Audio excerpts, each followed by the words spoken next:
여러분 안녕하십니까? 오늘은 이번 주의 두 번째 시간 한국사 진행하도록 하겠습니다. 자, 오늘 배울 내용은요.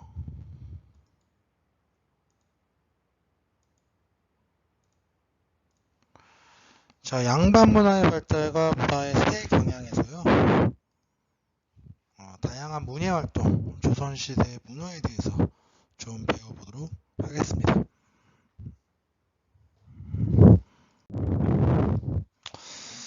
자, 그러면은 오늘 162페이지 보도록 할게요. 자, 문화의 특징 좀 살펴보도록 하겠습니다. 조선의 시대별 문화 양상을 보면요. 불교적인 색채가 강했던 고려의 귀족 문화가 쇠퇴하면서 유교적 양반 문화가 발달하게 됩니다. 그러니까 이제 고려의 문화적 흔적, 이제 불교적인 흔적이 점점 옅어지고요. 점점 그 유교적, 조선적인 문화가 점점 나타나게 된다. 이렇게 볼 수 있겠습니다. 조선 초기에는요, 성리학 이외의 학문과 사상의 포용적 태도를 보였습니다. 자, 여러분들 앞에서 이미 학습하다시피 조선 전기, 조선 초기에 조선 문화를, 조선 정치를 이끌어갔던 세력이 관학파라고 배웠을 겁니다. 조선 고려 말 신진사대부에서 나왔던 갈라져 나왔던 급진파 사대부에서 분파한 관학파들이 조선 초를 주도했던 세력인데, 이 관학파의 특징 중에 하나가 바로 성리학위의 학문과 사상의 포용적 태도를 지니고 있다 이거죠. 자, 근데 그래서요, 비교적 다양한 경향의 양반 문화가 전개됩니다. 그래서 단순히 유교적인 모습, 뭔가 우리가 선비적이다, 유교적이라고 생각하는 전형적 모습이 아니라 좀 특징적인 모습, 다양한 모습을 보여주게 된다 이거죠. 자, 그리고 16세기 이후 사림이 본격적으로 중앙정계에 진출하게 되면서요. 선비적인 취향과 가치관이 문화 전반에 확산되게 됩니다. 그래서 여러분이 앞으로 배울 내용에서 항상 기점이 되는 시기가 바로 16세기 이후가 됩니다. 보통 그래서 조선 초기, 16세기 이후, 조선 후기 이런 식으로 보통 시대 구분이 문화적인 측면에서 나눠지게 되는데, 그 16세기에서 가장 중요한 것이 바로 사림이 본격적으로 중앙정계에 진출했었다 요거죠. 자, 조선 후기를 보면요. 조선 후기는 서민의 경제력이 향상되고 서당 교육이 확대된다. 자, 먹고 사는 문제가 어느 정도 해소된 서민들이 좀 많아집니다. 먹고 사는 문제가 해결이 되다 보니까요. 좀 뭐라고 할까요? 그 먹고 사는 것 이외에 이 문화에 대한 좀 갈망, 열망이 생기게 되죠. 그래서 그들이 향유하는 문화가 발생합니다. 그래서 서민층이 새로운 문화의 주체로 성장하고요. 중인과 서민층이 향유하는 서민 문화가 크게 발달하게 되죠. 자, 서민 문화에 대해서 알아보도록 하겠습니다. 서민들이 작품의 주인공이 되고 작품의 배경도 현실 세계에 해당합니다. 예를 들면 춘향전 한번 살펴보죠. 춘향이라는 여자가 주인공이죠. 근데 춘향이라는 여자 어떤 여자입니까? 기생의 딸입니다. 기생 딸이면 보통 기생이죠. 조선시대 후기의 인식은 그런 겁니다. 근데 기생딸인 춘향이 양반가의 도령인 이몽룡과 연애를 해가지고 고초를 극복하고 정경부인이 됐다. 양반가의 높은 부인이 됐다. 얼마나 꿈같은 스토리입니다. 신데렐라 스토리죠. 근데 춘향이 있던 작품의 배경, 전라도에 남월이란 고을이 있는데 그거 남원부사의 자제인 이몽룡과 거기에 기생 살았던 춘향이, 전북 남원, 지금도 있는 동네입니다. 현실 세계죠.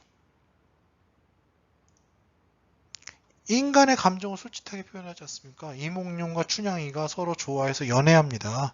양반의 위선과 사회 부정비리, 이몽룡의 연적으로 나타났던 사람이 누굽니까? 변학도라는 사람이 나타납니다. 이 사람이 이몽룡 아버지의 후임으로 남원 이제 지방가 남원 부사로 취임하게 되는데 이 사람이 전형적인 뭡니까? 탐관오리죠. 그걸 누가 혼내줍니까? 이몽룡이 나타나서 암행어사로 나타나서 혼내주지 않습니까? 이런 서민문화의 이런 현실적인 모습이 더 반영되어 있다 이겁니다. 그리고 우리가 알고 있는 지배층만의 문화 이런 것이 아니라 서민들의 문화 그리고 우리나라 문화의 그래서 다양성과 함께 근대로 갈수록요 그러니까 과거에서 현대로 올수록 그 문화 저변이 점점 넓어지는 게 특징입니다. 그래서 민족 문화의 다양성과 민중의 의식 수준이 높아지고 그리고 현실에 대한 비판까지 담아내고 있는 게 이 서민 문화의 특징이다 이렇게 얘기할 수 있겠습니다. 한번 보겠습니다. 다양한 문화 활동 163페이지 보도록 하겠습니다. 이제 본격적으로 어떤 것들이 있었나 한번 살펴보도록 하겠습니다. 자, 초기에는요, 새 왕조의 탄생과 민족의 자주의식을 드러낸 악장과 한문학이 주류였습니다.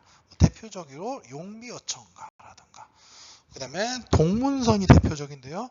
용비어천가는 세종이요, 자신의 이제 선조들을 높이고 추앙하기 위해서 만든 노래입니다. 악장이에요. 근데 이게 왜 중요하냐면 세종 때만 해도 사실 조선이 건국된 지 이제 한 100년도 안 된 시점이에요. 몇십 년밖에 안 된 시점이라고요. 그래서 이 조선 건국의 정당성과 자신의 선조를 추앙하기 위해서 만들어진 노래입니다. 그리고 이 동문선이라는 건 뭐냐면 이 서거정이라는 분이 지은 건데 여태까지 이제 조선시대 이전에 있었던 많은 그 글들 중에 우리나라에서 지어진 글들이죠. 그런 글들 중에 이거 참 괜찮다 한 것들을 모아놓은 책입니다. 그리고 여기서 등장하는 건 자주의식이죠. 왜냐면 우리 선조들 아주 뛰어난 사람이야, 훌륭한 사람이야 이런 것도 있겠지만요. 중국과는 다른 독자적인 그런 모습. 또 동문선 같은 경우에도 중국의 글들만 좋아 우리나라의 글들도 좋아하는 모습이 있다는 겁니다. 자, 16세기 이후에는 시조와 가사문학이 아주 떠오르게 되는데 대표적인 인물이 윤선도, 그 다음에 황진이 이런 사람들이 대표적인 인물들입니다. 다 유명하죠. 국어 시간에도 많이 들었을 것 같아요, 여러분들. 그 다음에 가사. 여러분들 문학 시간이 이럴 때 여러분의 골머리를 썩이게 하는 대표적인 인물 이 정철 아저씨. 이 아저씨. 요 분이 이제 가사 썼죠. 이제 관동별곡이네, 삼이인곡이네, 송미인곡이네 이런 것들 썼지 않습니까? 자, 다음 볼까요? 자, 조선 후기에는 이제 한글 소설과 사설시조 등이 유행하는데 이거는 역시 뭐였습니까? 허준의 홍길동전. 그런데 이제 한글 소설과 사설시조 등이 이제 조선 후기에 유행하게 되는데 대표적인 인물이 이제 허균이 쓴 홍길동전 최초의 한글 소설이죠. 그 다음에 춘향전 등의 한글 소설입니다. 근데 이제 이 홍길동전 보면은 이 허균이라는 그리고 근데 허균이 홍길동전과 춘향전을 쓴 건 아니에요. 허균은 홍길동전이고요. 춘향전은 작자 미상입니다. 죄송해요. 여기다 표시를 했어야 하는데 홍길동전 내용 봐도 이 허균이 가지고 있던 이제 약간 사회 비판적 시선을 볼 수가 있습니다. 홍길동이라는 인물이 능력이 참 출중한데 서얼이죠. 그래서 아버지를 아버지라 부르지 못하고 형을 형이라 부르지 못하니 이런 얘기가 나오는 거죠. 그래서 이 홍길동이 이 조선에서 의적으로 활동하다가 이상세계인 율도국에 가서 새 나라를 세우는 걸로 결론이 납니다. 사실 이것도 작자를 알 수가 없었는데 이제 조선 후기의 기록에는 허균이 지었다고 한다라고 되어 있습니다. 그래서 허균이 지었던 걸로 추정합니다. 춘향전 같은 경우는 작자 미상이고 아까도 설명했으니까 대충 넘어가고요. 그 다음에 중인의 서민층 주도로 시사가 많이 만들어진 시사는 이제 요즘 말로만 문학회, 시모임 이런 거라고 생각하시면 되겠습니다. 중인이나 이제 서민층 중에서도 부유한 사람 같은 경우에는 나름대로 이제 우리도 시 짓습니다 하는 모습을 만들어낸 거죠. 그래서 나름의 시 모임도 하고 동호회 활동을 했다 이렇게 생각하시면 되겠습니다. 자, 다음 보겠습니다. 조선 후기 공연현식으로 이제 판소리와 탈놀이가 큰 인기를 얻었는데 이거 지금이야 이제 전통 문화의 대명사처럼 했지만 이게 사실 등장한 거는 조선 후기 때 등장을 했습니다. 그래서 이전에도 이렇게 책을 읽어주는 이야기꾼들이 있었는데 그 이야기꾼들의 읽어주는 이야기를 이제 음악의 형식에 빌려서 설명하는 게 판소리고요.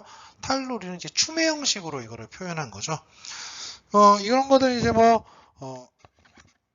장시나 이런 포구 등에서 이게 공연이 펼쳐지면 사람을 끌어모으는데 아주 큰 역할을 했는데 여기 탄소리나 탈놀이를 보면은 당시 서민들이나 이런 사람들이 생각했던 그런 많은 내용들이 있습니다. 양반들의 위선이라던가 그런 것들을 사회 모순 이런 걸 풍자하는 내용이 많았거든요.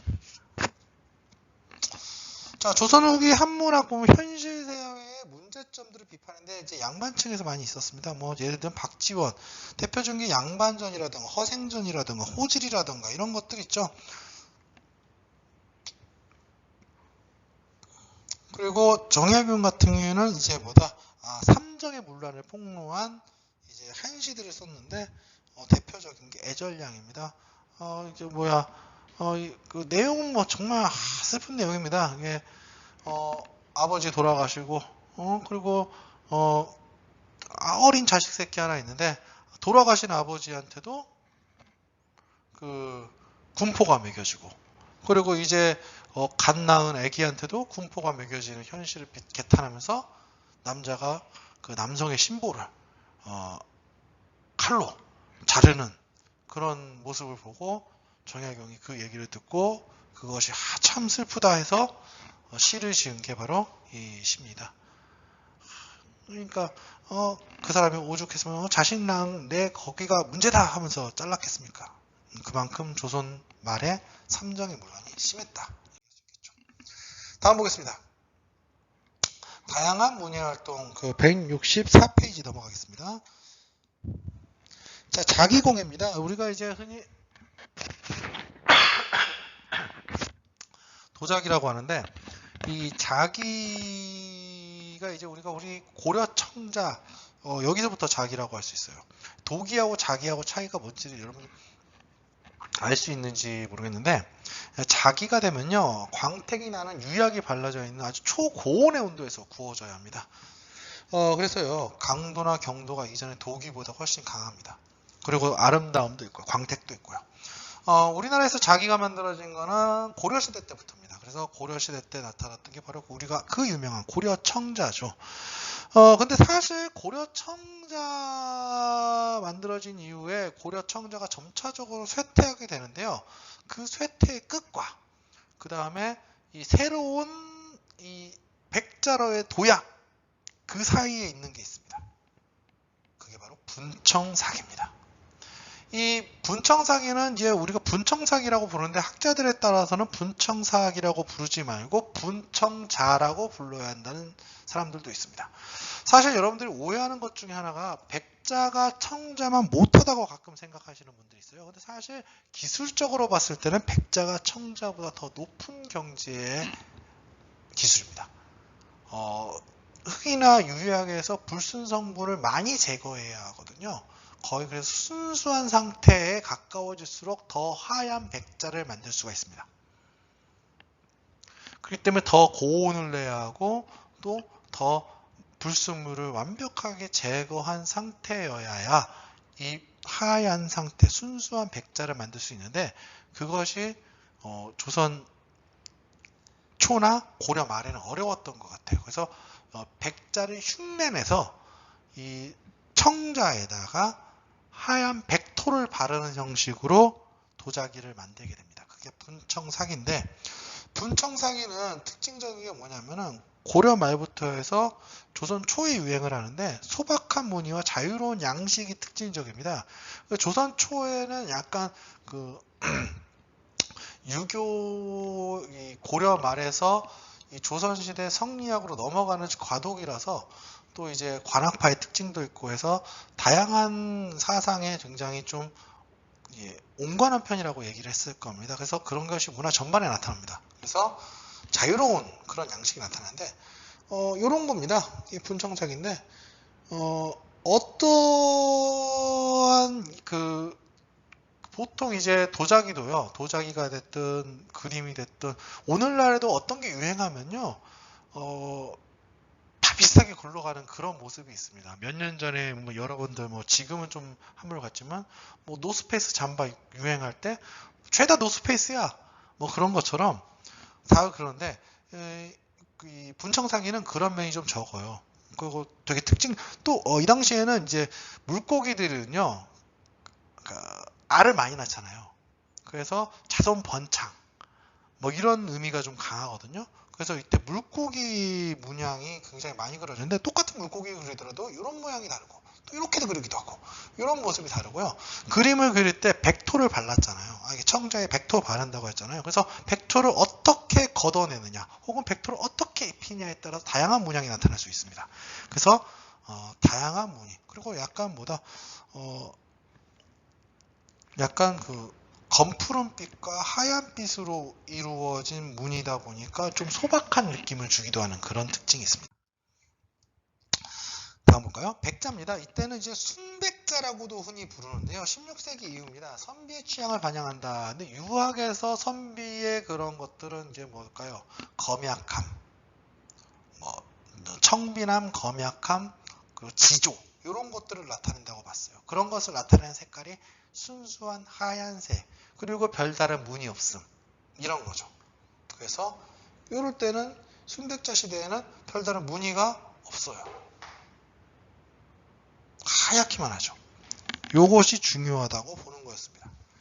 근데 이제 조선 후기로 가잖아요. 이번 조선 후기면 청화백자라는 게 나타나는데 이런 거죠. 이게 원래는요 조선에서는 잘 나타나지 않는 형태였습니다. 이게 언제냐면 조선이 아니라 중국에서 많이 만들어지던 형태예요. 사실 청화백자. 그러니까 백자에다가요 코발트 안료를 바르면요 이게 퍼렇게 나타나거든요. 그래서 코발트 안료로 그림을 그려가지고 굽는 겁니다. 근데 이게 이제 워낙 조선시대 사람들한테도 이게 되게 멋지게 보였나 봐요. 그래서 우리나라에서도 이런 거를 만들어내라 해가지고 토청이라고 해가지고 우리나라에서도 이런 청화 안료를 만들어내게 돼요. 그렇지만 이런 중국 스타일의 청화 안료만큼 퍼렇고 이쁘게 나타나지는 않았어요. 약간 검푸르게 나타났다고 할까요? 그러다 보니까 이제 이거를 이제 수입해서 안료를 쓰게 되는데요. 근데 수입해서 안료를 쓰면 이렇게 나옵니다.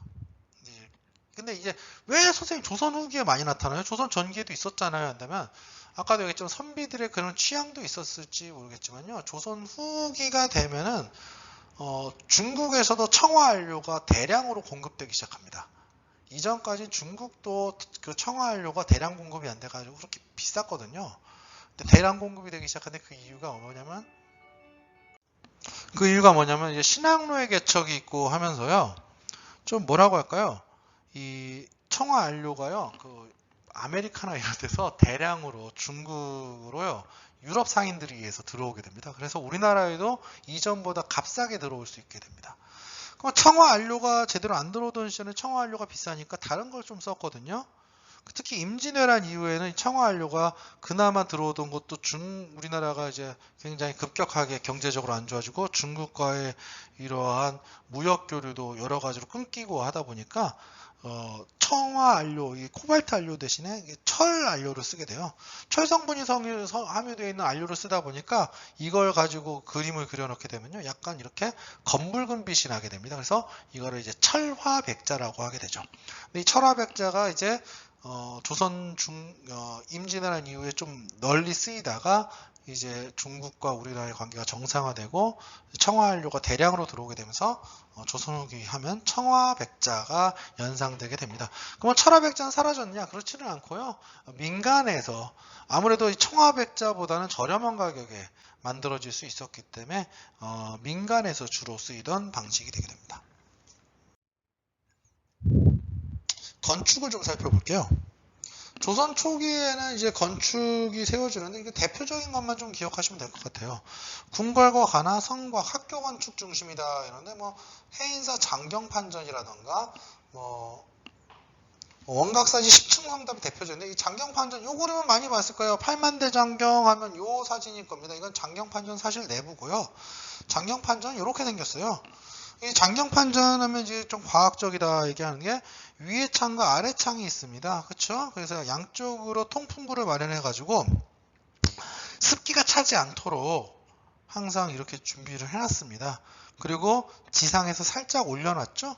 뭐 이런 것들이 이제 뭐다 습기가 차지 않고 항상 이 통풍이 되는 상태를 유지할 수 있도록 하기 위한 그 당시 사람들의 고민이라고 할 수 있겠습니다. 그리고 원각사지 10층 석탑인데 이 원각사지 10층 석탑은 이렇게 생겼어요. 두 개를 놨네요. 옛날엔 이랬고요. 요즘은 이렇습니다. 예, 원각사지 10층 석탑은 어디 있냐면 탑골공원이라고 여러분 들어봤을 겁니다. 뭐 요즘에는 뭐 탑골 GD네 뭐 탑골 뭐 레이디 가가네 뭐 이런 식으로 막 해가지고 탑골 뭐 하면은 옛날에 레트로와 뭐를 상징하는 것처럼 나오지만요. 탑골 공원이 옛날에 요즘에도 그렇지만 노인분들이 많이 가요. 노인분들이 많이 가가지고 있는 데인데 이 탑골 공원이 왜 탑골 공원이냐면 그 공원에 큰 탑이 있어요. 그게 바로 뭐냐면 원각사지 10층 석탑입니다. 이 탑골 공원이 옛날에 그러니까 절터였던 거죠. 근데 이 탑골 공원에 이렇게 탑에다가 이렇게 그 유리관을 씌웠던 이유가요. 이 탑골 공원에 있는 원각사지 10층 석탑이 국부입니다. 근데 이게 뭐가 문제가 되냐면요. 오랫동안 이제 바깥에 방치되다 보니까 이 탑골 비둘기 배설물이라던가 또 산성비 같은 거로 인해서 자꾸 이게 오염이 되고 녹아요. 그러니까 오염이 되고 녹다 보니까 이게 대리석이거든요. 그러다 보니까 이거를 보호해야 할 필요가 생겼고요. 그래서 지금은 유리보호관으로 보호를 해놓고 있습니다. 근데 이거 보면은 여러분 혹시 생각나는 거 있는지 모르겠습니다. 이거하고 되게 똑같이 쌍둥이처럼 생겼습니다. 뭘까요? 모르겠어요? 경천사지 10층 석탑입니다. 겁나 비슷하죠? 이게 왜 비슷할까요? 둘 다 원나라 양식의 영향을 받아서입니다. 그래서 정말 쌍둥이처럼 닮았습니다. 그래서 이 둘은요, 사진만 던져놓지 못해요, 사실. 왜냐면 너무 모양이 비슷해가지고요, 구분하기가 진짜 어렵습니다. 그래서 사진만 던져놓는 문헌제는 사실 잘 나오지 않습니다. 자, 16세기입니다. 사림의 학문적 정치적 근거지인 서원이 다수 건립되는데 대표적인 데가 있습니다. 이 서원은요, 사찰의 가람 배치 양식이는데 이게 가람 배치는 뭐라고 생각하시면 되면요, 건물 배치 방식입니다. 사찰 가면 건물이 여러 개가 있잖아요. 그게 건물을 배치하는 방식이 있어요. 그걸 가람 배치 양식이라고 하는데 조선시대에 이러한 건물질은 사실 이전에 건물을 지어봤던 게 우리가 사찰이지 않겠습니까? 그래서 사찰의 가람 배치 양식에 많이 영향을 받았다는 겁니다. 그리고 주택 양식인데 건물을 보면요, 그 관청이나 일반 그 양반 가문 집하고 유사하게 생겼어요.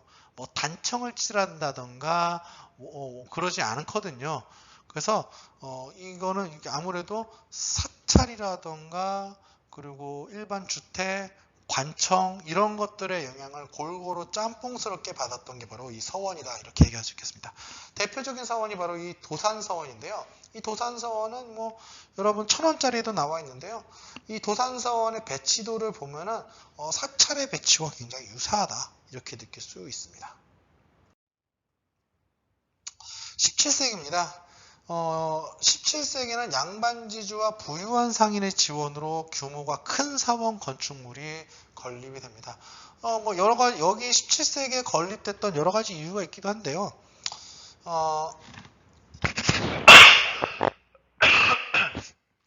임진왜란 터지고 나서 많은 사찰 건축물이나 이런 것들이 불에 타 없어집니다. 그래서 이것이 재건되는 데에는요, 뭐 주변의 지역사회의 도움이 많이 필요했죠. 그래서 양반지주와 부유한 상인들의 지원으로 재건되는 과정에서 큰 건축물들도 재건되거나 다시 지어지는 경우, 새로 지어지는 경우도 있었습니다.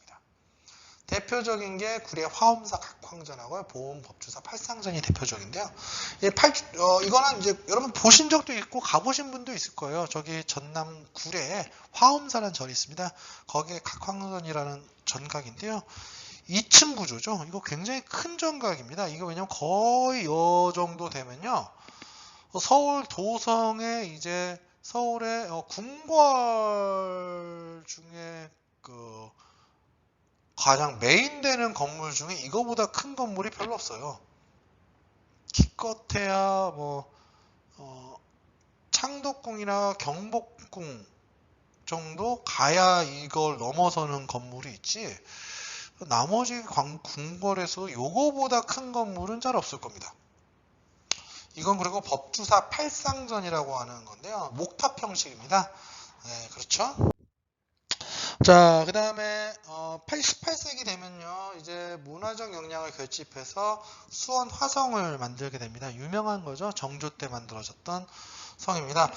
수원 화성의 특징은요, 중국의 이런 성벽 건축 방식, 중국은 성벽을요 이렇게 벽돌로서 만듭니다. 벽돌로서 만드는데, 근데 우리 또 이제 우리 거 여기에 전통적인 우리의 성곽 건축 방식이 혼재되어 있습니다.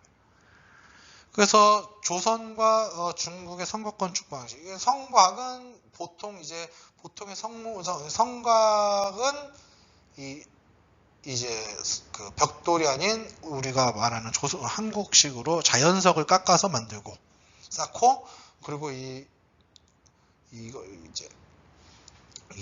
성벽에 있는 누라던가 성문 같은 거는 또 이제 벽돌을 쌓아서 만드는 이런 혼재되는 방식을 만들었고요. 또 그 기술의 발전도 반영된 이게 포루입니다. 포루. 근데 이게 당시 대포가 이제 무기의 중심으로, 성곽 방어와 공격의 중심으로 드러나던 시대였기 때문에 대포를 군데군데 할 수 있는 포루를 설치해서 대포에 대한 방어와 공격을 할 수 있도록 반영도 해놨습니다. 이게 성문 모습이고요. 그렇죠? 자, 그 다음에 165페이지 보도록 하겠습니다. 회화입니다. 그림이죠. 그림은 조선 초기에는요, 아까도 얘기했듯이 조선 초는요, 유교 사상 위에도 다른 사상에도 포용적 태도를 취했다고 이야기를 했습니다. 그래서일까요? 도교나 노장 사상의 분위기가 반영된 그림이 그려졌는데, 대표적인 게 강희안이라는 사람이 그렸던 고사관수도, 그리고 안견이라는 사람이 그렸던 몽유도원도입니다. 고사관수도 보면은 신성 같은 사람이 물을 딱 보고 있는, 잔잔한 물을 보고 있는 그런 모습입니다. 굉장히 고즈넉하고 평화스러운 모습이고요. 몽유도원도는요, 이게 세종의 셋째 아들이었던 안평대군이 어느 날 이제 꿈을 꿨는데, 꿈에서 이제 그 무릉도원을 거닐었다 이거죠. 이 무릉도원이라는 데는 이제 동양권에서 이상적으로 생각하는 그러한 유토피아입니다. 그 이상향인데, 거기를 자기가 꿈에서 거닐었다 하면서 그 꿈 얘기를 자신의 아끼던 화공인 안견한테 이야기를 한 거죠. 그래서 안견이 안평대공의 꿈 이야기를 듣고서 그림으로 그려내는데, 안평대공 내가 봤던 꿈이 정말로 이러했다 하면서 여기다가 찬시를 써주고 뒤에 이제 많은 사람들한테 이 그림을 보여주고 거기에 또 이제 감상문을 이제 감상한 평을 적게 됩니다. 그래서 안타깝게도 지금 우리나라에 이게 있진 않고요. 그 일본에 가 있는데, 어쩌다 일본에 갔는지 모르겠어요. 근데 사실 또 안평대군이라는 사람이 나중에 이제 세조에 의해서 죽음을 맞이하기 때문에 안평대군의 작품이란 게 사실 많이 남아있지 않아요.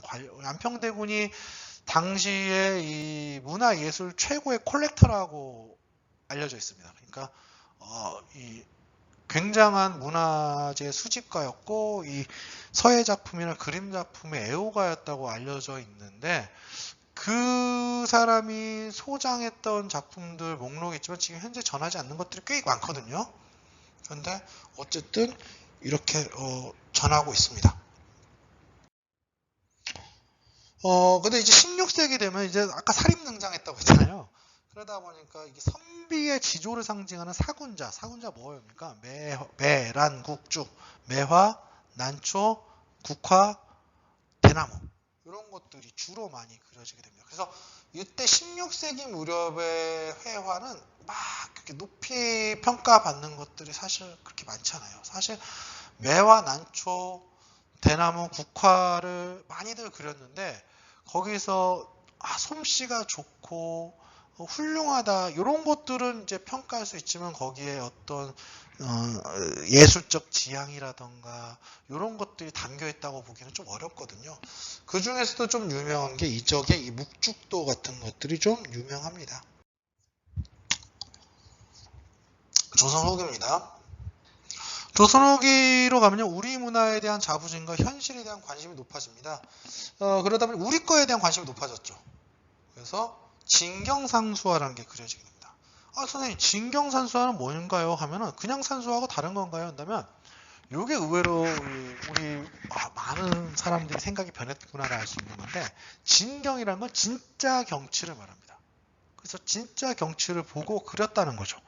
근데 그러면 예전에 가짜 경치를 봤나요? 예전의 산수화는요, 그래서 중국의 화첩, 중국의 그림을 보고 그걸 본떠 그리거나 아니면은 상상해서 그림을 그리거나 이런 산수가 있고, 근데 보던 그림들이 중국 그림이다 보니까 이 그려놓는 이상적인 산수의 모습도 중국적인 모습이 많이 떴던 거거든요. 아까 몽유도원도도 결국은 산수화라고 볼 수 있지만 그건 상상의 그림이었지 않습니까? 근데 진경산수화는 우리가 보고 있는 우리의 자연 환경을 보고서 그것을 그리는 거죠. 대표적인 거 볼까요? 대표적인 게 인왕제색도입니다. 정선이라는 사람이 진경산수화의 대가였고 그 시초라고 보시는데, 인왕제색도입니다. 근데 인왕제색도가 뭐냐면, 서울에 인왕산이라는 산이 있습니다. 청와대 뒷산인데요. 인왕산이라는 산의 여러 가지 색의 모습, 그러니까 봄, 여름, 가을, 겨울을 그린 거죠. 근데 가장 유명한 건 이거예요. 근데 지금 봐도 비슷해요. 봐도 유사하죠? 근데 이제 요쪽 라인은요, 이게 청와대 들어가야 이게 보이거든요. 그래서 청와대는 지금은 이제 군사보호구역이기도 해서 들어가기 어려워서요. 근데 어쨌든 대충 보면 이 어떻다. 이 정선이라는 사람이 직접 보고 그렸구나를 느낄 수 있는 수준은 됩니다. 이거 말고도 금강전도네 이런 것들도 그렸고요. 또 유명한 게 바로 풍속화입니다. 풍속화. 풍속화인데 김홍도, 신윤복 등이 유명한데, 이거 말고도 김득신 이런 분들도 계세요. 김홍도의 그림 중에 여러 가지가 있습니다. 교과서에도 여태까지 많이 나왔어요. 서당 풍경도 있었고요. 앞에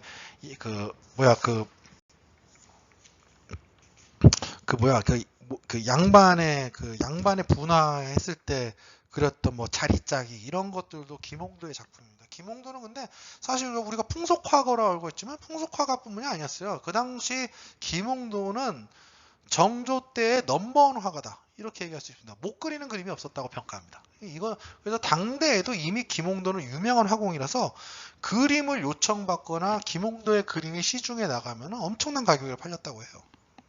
근데 이게 김홍도의 그림 중에서도 굉장히 씨름도인데, 이게 역동적인 모습을 많이 보여줍니다. 당장이라도 이 사람은 매달려서 당장 땅에 꽂힐 것 같은 그런 모습. 그리고 당시에 이게 이 씨름을 하면서 그 순간의 풍경이 많이 담겨 있는데, 우리의 잘난 양반님들도 갓을 벗어두고 이걸 다 보고 있는 거죠.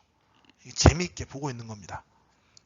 큰 갓을 쓴 양반님들부터 중간 갓을 쓴 중인, 그리고 더벅머리에 이런 소년들, 이런 사람들이 전부 다 나와서 갓을 벗어두고 이 씨름을 보고 있고, 그리고 여기 이 틈을 타서 엿을 파는 이 소년이 엿을 팔고 있습니다. 그 순간 느껴지지 않습니까? 그리고 지금 신윤복인데, 신윤복은 이제 김홍도가 조금 다른 거는 이제 여자 그림을 많이 그렸어요. 김홍도와는 다르게요. 그래서 도시의 풍경을 많이 그렸다고 평가를 받죠. 그래서 도시와 밤, 기생, 양반 이런 거 풍경을 많이 그려서 근데 이 신윤복의 그림도 굉장히 유명합니다. 현재는 굉장하게 나가죠.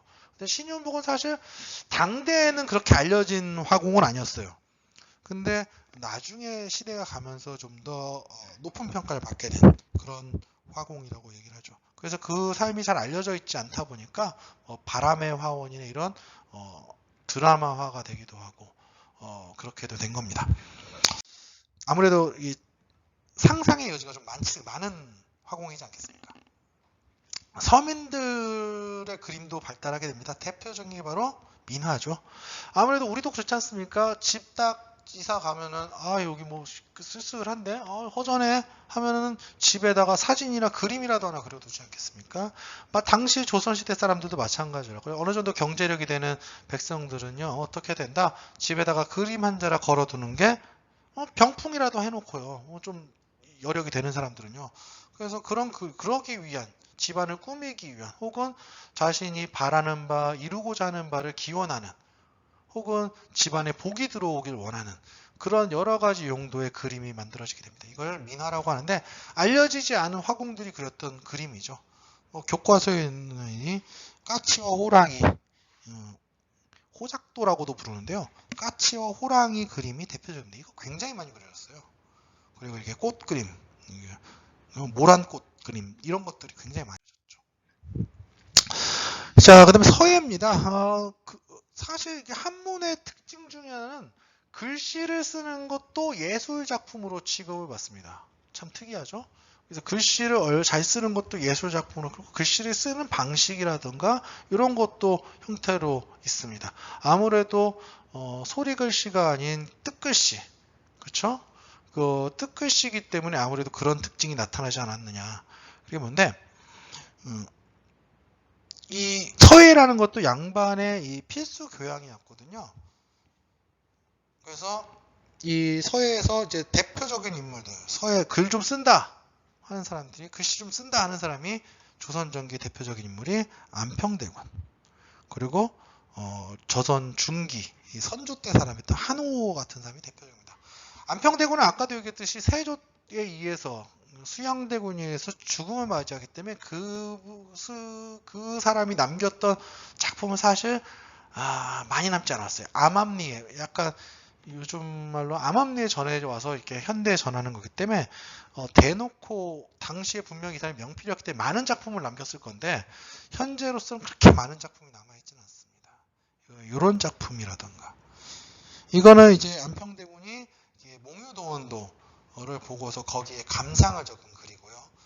요거는 이제 한호라는 사람이 쓴 글인데 여러분 한호라고 하면 좀 낯설 거예요. 근데 요 이름은 아주 익숙할 겁니다. 한석봉. 그렇죠? 명필의 대명사입니다. 왕이지체에 굉장히 능했다고 얘기가 되어 있는데 중국에까지도 그 이름이 알려질 정도로 높은 서예가로 이름을 알렸다고 합니다.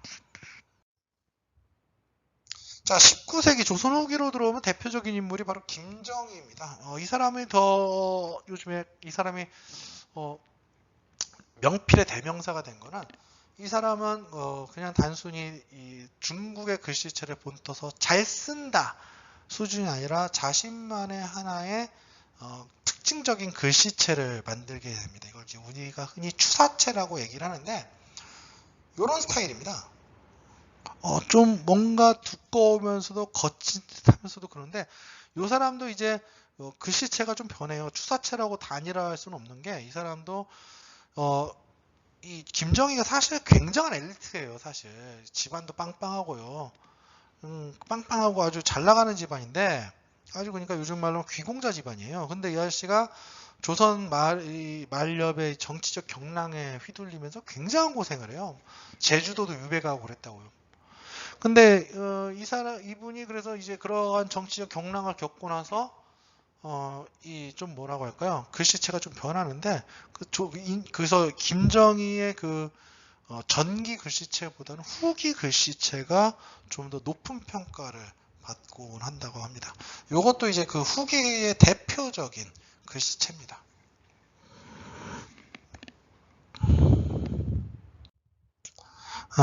모르고 있었는데요.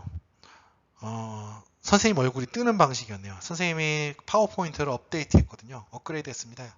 파워포인트 2.19로 바꿨는데 여기 이런 기능이 있다는 건 알았지만 이렇게 쓰게 될지 모르겠네요. 본의 아니게 선생님의 얼굴이 수업하는 얼굴이 공개되게 되었습니다. 어쨌든 여러분들 이걸로 수업을 마무리하도록 할 거고요. 여러분들 제발 부탁인데 원격 수업 좀 열심히 좀 수강 부탁드립니다. 감사합니다.